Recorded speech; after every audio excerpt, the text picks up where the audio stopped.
UK live Uttarakhand, जुनून सच दिखाने का। दोस्तों, मैं बलदेव चंद भट्ट यूके लाइव उत्तराखंड से इस समय मैं देवभूमि उत्तराखंड के हरिद्वार क्षेत्र के महाकुंभ क्षेत्र में पहुंच चुका हूं। आपको यहां पे पल पल की घटनाएं और पल पल का यहां पे जो कुंभ मेला हो रहा है उसके हर स्नान से आपको रूबरू कराऊंगा और यहां पे व्यू जानूंगा क्या प्रयागराज और हरिद्वार का कुंभ क्या एक समान है या हरिद्वार का कुंभ जिस तरीके से विपक्ष के लोग सवाल उठा रहे हैं कि सरकार इस कुंभ को करने में नाकाम सिद्ध हो रही है, क्या वास्तव में सरकार इस कुंभ को कराने में विफल है? लोगों का व्यू जानूंगा।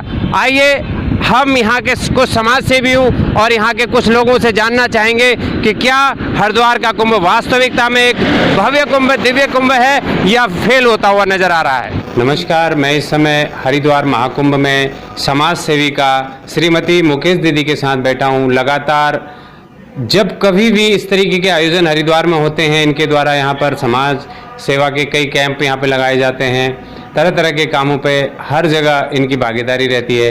दीदी, इस समय महाकुंभ हरिद्वार चल रहा है, इससे पहले प्रयागराज में कुंभ था, तो आपको ऐसा लगता है प्रयागराज कुंभ और हरिद्वार के कुंभ में कोई अंतर है?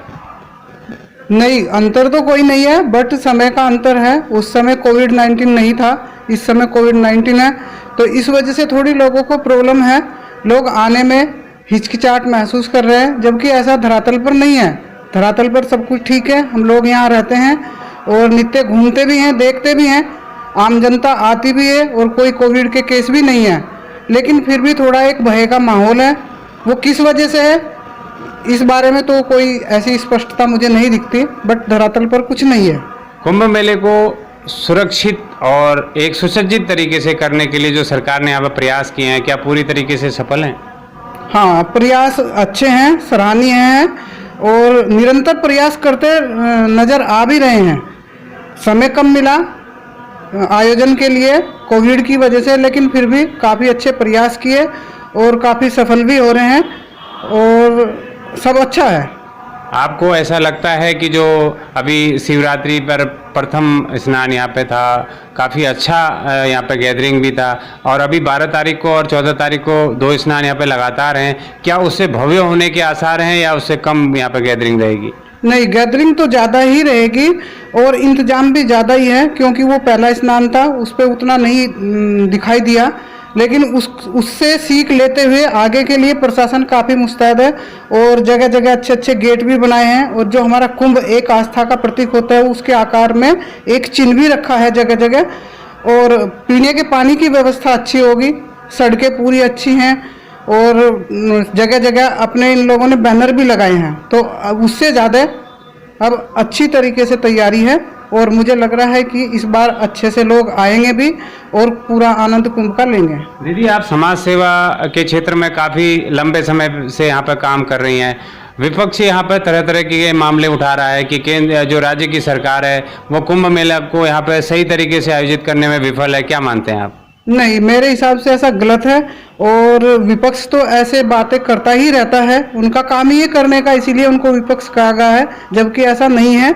और प्रशासन ने पूरी तरह से यहाँ पे आयोजन अच्छा किया है और अच्छे से चल भी रहा है। समय दिव्य प्रेम सेवा मिशन के संयोजक माननीय संजय चतुर्वेदी जी के साथ बैठा हूँ। आइए इनसे जानते हैं कि हरिद्वार महाकुंभ और प्रयागराज कुंभ में क्या अंतर है। लगातार आपने देखा होगा जैसे विपक्ष लगातार कटाक्ष कस रहा है कि हरिद्वार का जो कुंभ है वो फेल होता हुआ नजर आ रहा है। आइए संजय जी का क्या मानना है। संजय जी, जैसे लगातार यहाँ पर विपक्ष सवाल उठा रहा है कि ये कुंभ फेल होता हुआ नजर आ रहा है, आप क्या मानते हैं? नहीं, अभी आपने चर्चा की प्रयाग का कुंभ जो है वो अलग परिवेश में हो रहा था और आदरणीय योगी जी ने बहुत मेहनत करके उसको बहुत अच्छा बनाया और देश विदेश के लोग गए भी वहाँ पर देखे और उसकी प्रशंसा भी हुई। वर्तमान में परिस्थितियाँ कुछ अलग प्रकार से हैं और वर्तमान की जो परिस्थिति है उस नाते से कोरोना का महाकाल है और इस बीच तो वेव्स भी लगातार बढ़ रही हैं। तो इस नाते संरक्षा और सुरक्षा के साथ में कैसे हम अपने धर्म को भी का भी पालन कर सकें और अपने जीवन की रक्षा कर सकें, इस नाते सारी योजना रचना बनी है। और राज्य सरकार ने तो केंद्र की एसओपी को ही पूरी तरीके से लागू करने का मन बनाया है यहाँ पर। अच्छा संजय जी, जैसा लोगों का यहाँ पे कहना है और विपक्ष का यहाँ पे ज़्यादातर विपक्ष का कहना है कि जो हरिद्वार कुंभ है वो जो प्रथम मुख्यमंत्री अभी हमारे रहे थे त्रिवेंद्र सिंह रावत जी, उनको लेट हुआ, क्या इसको क्या मानते हैं आप? अब पिछले 4 साल के कार्यों को लेकर केंद्र ने कुछ निर्णय लिया होगा। हम लोग पॉलिटिकल लोग नहीं हैं। त्रिवेंद्र जी भी व्यक्ति के नाते से अच्छे व्यक्ति थे और तीरथ जी भी बहुत अच्छे हैं। और सौभाग्य की बात है कि तीरथ हम लोग जहां पर सेवा का काम करते हैं, पौड़ी जनपद से ही तीरथ जी सांसद बन के आए थे, तो अच्छी बात है। और इन दोनों लोगों का धर्म के प्रति, समाज के प्रति, सेवा के प्रति, त्रिवेंद्र जी तो स्वयं प्रचारक भी रहे, तो इस नाते से सब अच्छे लोग हैं और अच्छा काम करेंगे।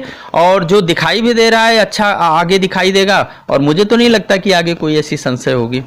अच्छा संजय जी, आप ये बताएं कि जिस तरीके से अभी 12 तारीख को दूसरा स्नान आ रहा है नज़दीक में, क्या जो शिवरात्रि का प्रथम स्नान था, क्या ये उससे ज़्यादा भव्य होने के चांसेस है या और थोड़ा सा इससे नीचे गिरेगा? भव्यता के बारे में हम लोग थोड़ा सा संशय रहेगा, और संशय इस दृष्टि से रहेगा कि कोरोना का काल है, तो इसमें जो भी लोग भी आ रहे हैं वो RT-PCR टेस्ट करा के आना है या समझ के साथ आना है, तो इस नाते से लोग आने में थोड़ा सा डरेंगे। और ठीक भी है, थोड़ा अपने को ध्यान रखना चाहिए, अपने जीवन को प्राथमिकता में देकर, और धर्म का पालन तो हम लोग आगे जीवन में करते ही रहेंगे। अच्छा, क्या लगता है कि सरकार ने जो भी यहाँ पे जो भी सुविधाएं होनी चाहिए पूरी तरीके से यहाँ पे सारी सुविधाएं यहाँ पे कुंभ मेले में दिखाई देती हैं? प्रयास तो किया है, प्रशासन ने भी प्रयास किया है, और मैं तो देख रहा हूँ कि व्यक्तिगत लोगों ने, बहुत सारे संतों ने, आश्रमों ने बहुत प्रयास किया है। जैसे सक्षम नामक संस्था है, उसने लाखों नेत्र लोगों के लिए कि नेत्र कुंभ का संकल्प लेकर लाखों लोगों के को चश्मा बनाना, उसका काम किया है। पर्यावरण समिति है, उसने कैसे पूरा कुंभ पर्यावरण के साए में हो, प्लास्टिक नो प्लास्टिक, प्लास्टिक का उपयोग न हो, ऐसा करके संकल्प लिया है। हमारे जस्ट बगल में प्रखर जी महाराज हैं, उन्होंने कल ही एक हॉस्पिटल का उद्घाटन किया है। व्यक्तिगत स्तर पर भी बहुत काम चल रहा है, और प्रशासन तो अपना काम कर ही रही है। अच्छा, जैसे आप दिव्य प्रेम मिशन के संयोजक भी हैं, क्या दिव्य प्रेम मिशन संयोजक की ओर से भी कुंभ मेले में कोई भागीदारी निभाई जा रही है? नहीं, हम लोग तो पिछले 4 कुंभों से लगातार काम कर रहे हैं। प्रयाग में भी हमने किया है, और हम लोग थोड़ा अलग तरह का, पहला तो हमने संकल्प लिया था कि जो कुंभ है वो विचारों का कुंभ होता है, इसलिए कुंभ विचारों का मंथन होना चाहिए। तो पिछले दौर में भी हमने किया, इस बार भी हम कह रहे हैं कि हमारे देश का संविधान कैसा हो, हमारे देश की शिक्षा व्यवस्था कैसी हो, हमारे देश में जो भारतीय संस्कृति पुरानी, हमारी भारतीय संस्कृति, उसकी विशेषताएं क्या थी, ऐसा लोगों को जानकारी हो, और वैचारिक कुंभ हो, उस पर काम किया है। और अब हमने जोड़ दिया है कि वो वैचारिक कुंभ के साथ साथ कुंभ में सेवा का पुट कैसे आए, तो उस पर भी, जैसे अभी हमने चर्चा की कि नेत्र कुंभ के लिए भी हम लोग प्रयासरत हैं, काम कर रहे हैं, पर्यावरण पर भी काम कर रहे हैं, सफाई और स्वच्छता पर भी काम कर रहे हैं। तो ये कुंभ एक ऐसा दर्शन है जो समाज में नीचे स्तर तक लोगों तक कैसे जाए, पूरे देश विदेश में कैसे जाए। तो एक छोटा सा मिनी भारत, एक छोटे भारत की हम कल्पना करते हैं, उस भारत का ही विचार हम पूरे देश में फैलाना चाहेंगे। बहुत बहुत धन्यवाद संजय जी। ये थे हमारे दिव्य प्रेम मिशन के संयोजक संजय जी। लगातार यहाँ पर कई ऐसी बड़ी संस्थाओं पे इनने कई जगह अपने सेवा का यहाँ पर उनको पूरा लाभ दिया है, और मैं आपको फिर दोबारा से एक धन्यवाद देता हूँ। आपने हमारे चैनल को समय दिया, और हम चाहेंगे कि आपके विचारों के आधार पर कुंभ मेला भव्य बने, दिव्य बने। अपने कैमरा पर्सन के साथ बलदेव चंद भट्ट, हरिद्वार, कुंभ नगरी।